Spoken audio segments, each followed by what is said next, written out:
सोलापूर मध्यमधून सातपुतेंना उभं केलं तर भावासारखा पाठिंबा देणार। मध्यमधून सातपुतेंना आणि मला दुसरी जागा दिल्यास पूर्ण पाठिंबा। सोलापूर मध्यमधून इच्छुक असणाऱ्या देवेंद्र कोठे यांचं हे वक्तव्य आहे। तर सोलापुरात भाजपच्या मेळाव्यात ठाकरेगडाच्या पदाधिकाऱ्यांचं भाषण झालंय। राम सातपुतेंनी सोलापूर मध्यमधून लढावं असं महेश गुंडे म्हणाले।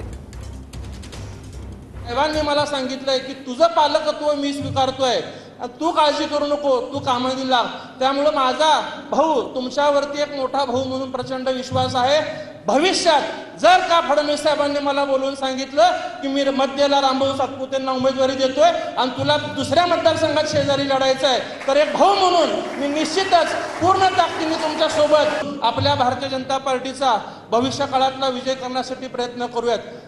रामभाऊ सातपुते यांनी सोलापूर मध्यमध्ये निवडणूक लढवावं त्या संदर्भात मी बोलण्यासाठी आलेला आहे। सर्वांना माहित आहे सोलापूरला 11 तालुके आहेत, 11 आमदार आहेत। एकही आमदार असं नाही की हिंदुत्वावर बोलण्यासाठी एकही आमदार तयार नाही। कोण म्हणलं का मसुदेमधला फतवे निघाले म्हणून बाहेर, तसा आम्हाला सोलापूर मध्ये म्हणून रामभाऊ सातपुतेच पाहिजे। त्यासाठी सर्वांनी प्रयत्न करा।